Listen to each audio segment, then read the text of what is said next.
हर साल मैंने फॉर्म भरा लेकिन कभी एग्जाम देने गया नहीं। मन में डर था, इतनी बार फेल हो चुका था और मुझे लगता था कि इतने बड़े लेवल का एग्जाम मैं कैसे क्वालिफाई कर सकता हूँ। समाज ने एक मंद बुद्धि का स्टैंप मेरे पे लगा दिया कि ये थोड़ा दिमाग से कमजोर है। लग रहा था कि चलो फेलियर के साथ ही जीना है, सक्सेस लगता है सफलता मेरे नसीब में नहीं है। करते करते मेरा लास्ट अटेम्प्ट जो था एज वाइज, उस साल भी मैंने फॉर्म भरा। जब फॉर्म भरा था मुझे लगा कि यार इस बार मुझे था कि नहीं, अगर मैं इस बार सफल नहीं हो पाया तो। नमस्कार दोस्तों, मैं राहुल सिन्हा। प्रेजेंटली मैं senior deputy collector Bihar government में हूँ। मैंने कलेक्टर शब्द को थोड़ा ज़्यादा ज़ोर से इसलिए बोला क्योंकि इस शब्द से मेरा बहुत ही पुराना नाता है। जब मैं बहुत छोटा था तो बहुत आलसी था और अपना काम खुद से नहीं करता था, तो घर के लोग कहते थे कि बहुत लाट साहब बन रहा है, अपना काम खुद से क्यों नहीं करता है। तो जब मैं थोड़ा बड़ा हुआ तो मैंने पता किया लाट साहब होता क्या है। तो पता चला लाट साहब होता है, कलेक्टर को लाट साहब कहते हैं और एक बहुत ही बड़ा पोस्ट है, इसमें बहुत सारे नौकर चाकर मिलते हैं। तभी मैंने एक ड्रीम बनाया कि मुझे कलेक्टर बनना है। ये तो रही मैं क्या करना चाहता था। असलियत में मैं क्या था? असलियत में मैं बहुत ही कमज़ोर विद्यार्थी था। हमारे स्कूल में लगभग 30 बच्चे थे, तो मेरा जो पोजीशन था हमेशा 30वां ही था और जो 29वां नंबर पे बच्चा था वो मुझसे बहुत ही ऊपर था। कंडीशन ये थी कि जब मेरे पिताजी बैंक में थे, जब उनका ट्रांसफ़र हुआ दूसरे शहर में, मैंने एक स्कूल का एक छोटा सा इंटरव्यू दिया जिस क्लास के लिए मैं जा रहा था। उस इंटरव्यू को भी नहीं पास कर पाए, इवन स्कूल के एडमिशन टेस्ट को भी मैं नहीं पार कर पा रहा था। मेरा लेवल इतना ख़राब था। फिर आया क्लास 10th की बारी। क्लास 10th का मैंने एग्ज़ाम दिया और जिस दिन क्लास 10th का रिज़ल्ट आया उस दिन मेरे घर में ऐसा माहौल था, ना खुशी का माहौल था ना दुख का माहौल था, क्योंकि मेरे परसेंटेज आए थे 52। और ये वो दौर था जब 92% वाले बच्चों को भी बोला जाता था कि तुम्हारे परसेंटेज खराब आए हैं। और जब मेरे 52 आए तो मैंने पहली बार देखा अपने पापा को किसी को मेरा परसेंटेज बताते हुए, लड़खड़ाते हुए देखा कि हाँ आया है रिजल्ट, थोड़ा अच्छा नहीं आया है। और जैसा कि आप जानते हैं कि समाज ने एक मंद बुद्धि का स्टैंप मेरे पे लगा दिया कि ये थोड़ा दिमाग से कमज़ोर है। कुछ लोग तो कुछ न्यूरो सर्जन्स के नंबर भी देने लगे पापा को कि एक बार उनसे दिखा के देखिए कि इतना कमज़ोर कैसे हो सकता है कोई पढ़ाई में। और कुछ लोगों ने कुछ टॉनिक बताया, आयुर्वेदिक दवाई बताई कि इसको खाने से दिमाग थोड़ा स्ट्रांग होगा। लेकिन सही में मेरा पढ़ाई में उतना इंटरेस्ट नहीं था और मुझे चीज़ें समझ में नहीं आती थी। वैसे ही धक्के खा के मैं 12th में भी मेरे परसेंटेज कोई बहुत अच्छे नहीं थे।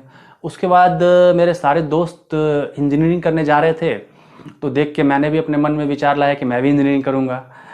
तो दोस्त भी हंस रहे थे कि यार तुमने तो ढंग से 10th 12th भी नहीं किया, तुम IIT कैसे करोगे और इंजीनियरिंग कैसे करोगे। लेकिन मेरे पापा और मम्मी को, मेरे पेरेंट्स को मुझ पर बहुत यकीन था, तो उन्होंने बोला ठीक है तुम तैयारी करो। उन्होंने मुझे कोटा भेजा। ये कोटा उस समय फेमस हुए 6-7 साल ही हुए थे और मैं अपने सोसाइटी समाज से शायद पहला लड़का था जो कि कोटा गया था।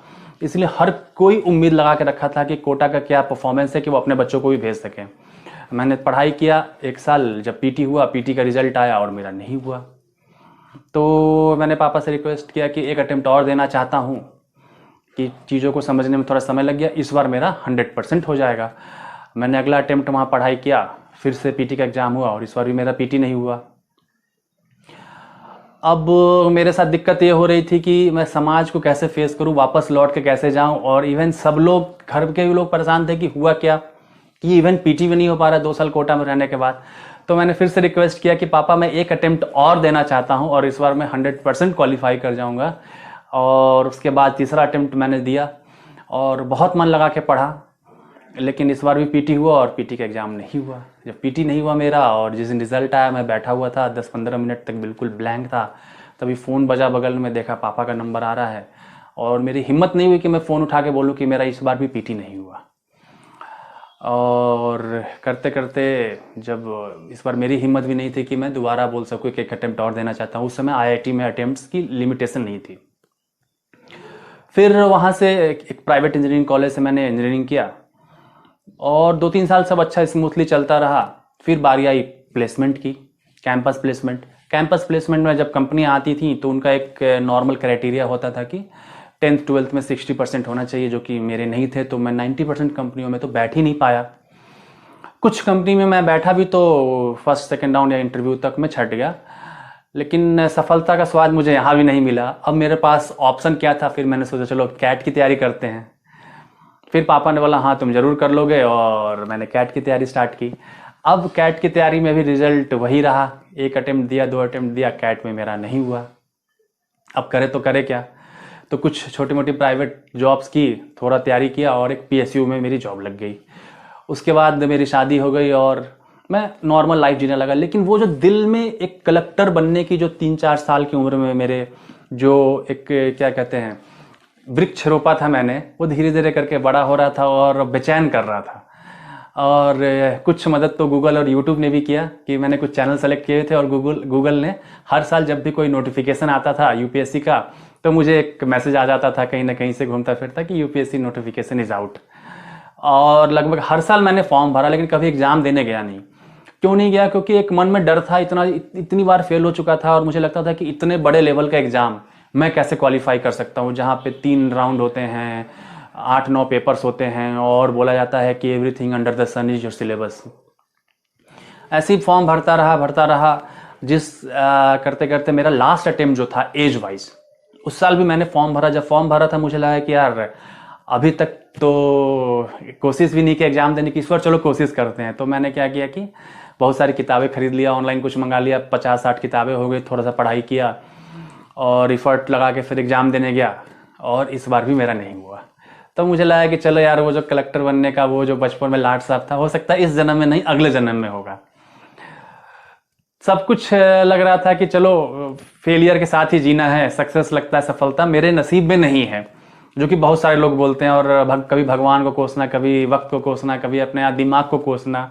कहीं मैंने पढ़ लिया था कि 2 ब्रेन होते हैं, राइट और लेफ्ट। मुझे लगता था कि मेरा एक ब्रेन काम नहीं करता, इसलिए मुझे चीज़ें समझ में नहीं आती हैं।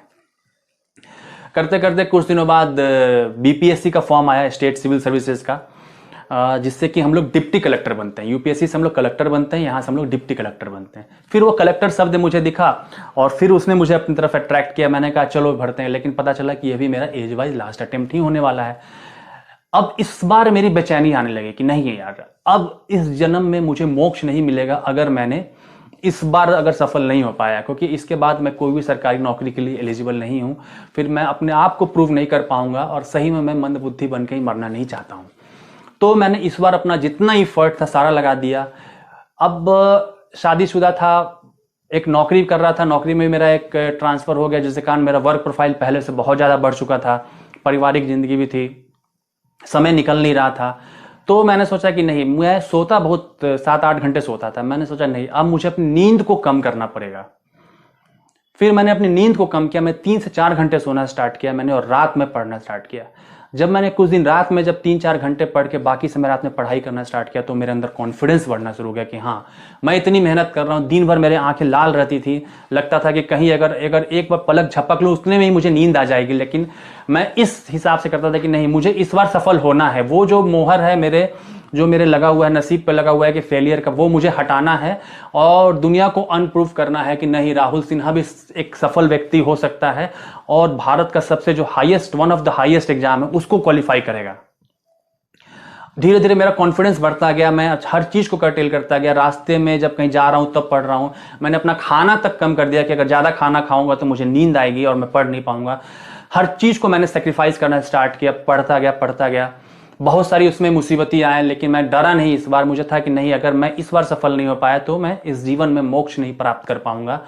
और पीटी का रिजल्ट आया और मेरा पीटी हो गया, और एनर्जी आई और मोटिवेशन आई। फिर मेंस का रिजल्ट आया, मेरा मेंस हो गया। जिस दिन फाइनल रिजल्ट आया वो मुझे याद है, फरवरी का महीना था, 1 फरवरी था शायद। और जब वो पीडीएफ आया, मेरे एक दोस्त का फ़ोन आया कि राहुल रिजल्ट आ गया है, और मेरा हाथ काँप रहा था। मुझे लग रहा था कि यार अगर अब भी नहीं हुआ तो फिर क्या होगा। मेरा हिम्मत नहीं हो रही थी रिजल्ट देखने की। जब रिजल्ट में मैंने देखा कि राहुल सिन्हा, और बीपीएससी में है कि आपको पोस्ट वहीं मिल जाता है, बिहार प्रशासनिक सेवा, और वो जो डिप्टी कलेक्टर लिखा हुआ मिला, तब मुझे रात भर नींद नहीं आई। और उस रात को मैं पहली बार रोया। इतना असफल होने पे मुझे आंख से आंसू नहीं आया था। उस दिन मैं रोया और दिल का सारा भरास निकल गया मेरा। और अभी भी उस पल को याद करता हूँ तो रोए खड़े हो जाते हैं। रात भर मेरे पास फ़ोन आते रहे लोगों के। इवन लोगों को भी भरोसा नहीं हो रहा था, सिर्फ मेरे परिवार वालों को भरोसा था कि ये कर सकता है। तो ये जो असफलता और सफलता के बीच का जो दीवार है ना, तब मैं सफल होने के बाद मैंने कंपेयर किया कि क्यों मैं असफल था अभी तक और क्यों मैं सफल हुआ। वो चीज़, वो बेसिकली वो चीज़ मैं आज आपसे शेयर करना चाहता हूँ।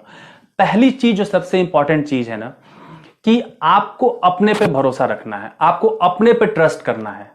आप में कोई कमी नहीं है, आप भी एक वैसे ही इंसान है जो यूपीएससी में रैंक 1 लाता है, जो कोई भी इम्पॉसिबल काम कर रहा है, जो कहीं भी आप अगर फिल्म में जाना चाहते हैं, जो शाहरुख खान है, वैसे ही सेम आप ही हैं।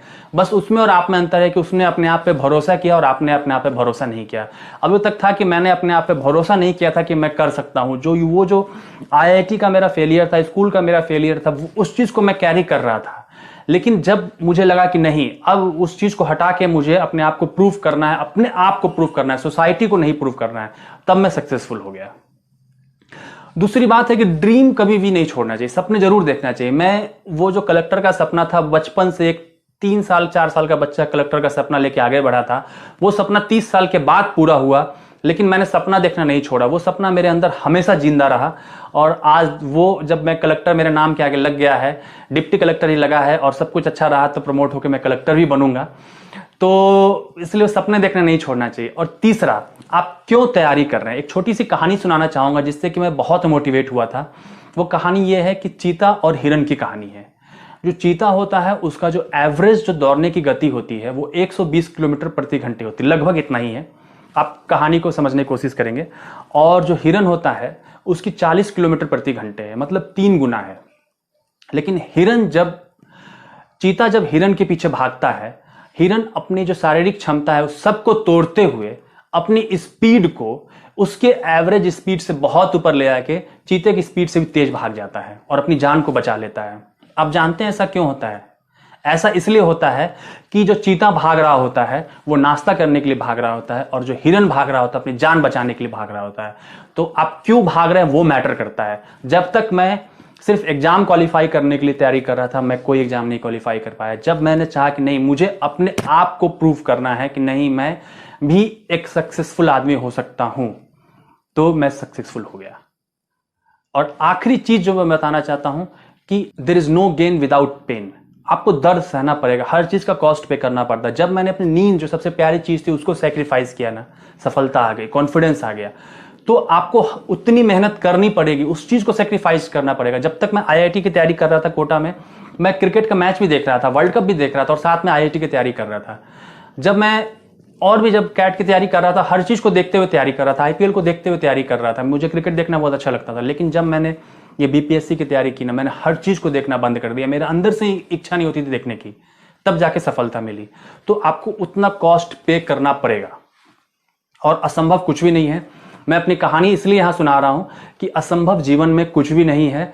आप जो चाहेंगे वो पालेंगे, बस आपको अपने ऊपर भरोसा रखना पड़ेगा और आप क्यों भाग रहे हैं वो मैटर करना पड़ेगा। और तीसरी जो चीज है कि आपको उसका कॉस्ट पे करना पड़ेगा, उतना सेक्रीफाइस चीजों को करना पड़ेगा। हर चीज को लेके आप सफल नहीं हो सकते हैं। इस वीडियो के बारे में अपनी राय नीचे कमेंट सेक्शन में हमें बताएं और अपने दोस्तों के साथ ये वीडियो शेयर करना ना भूलें।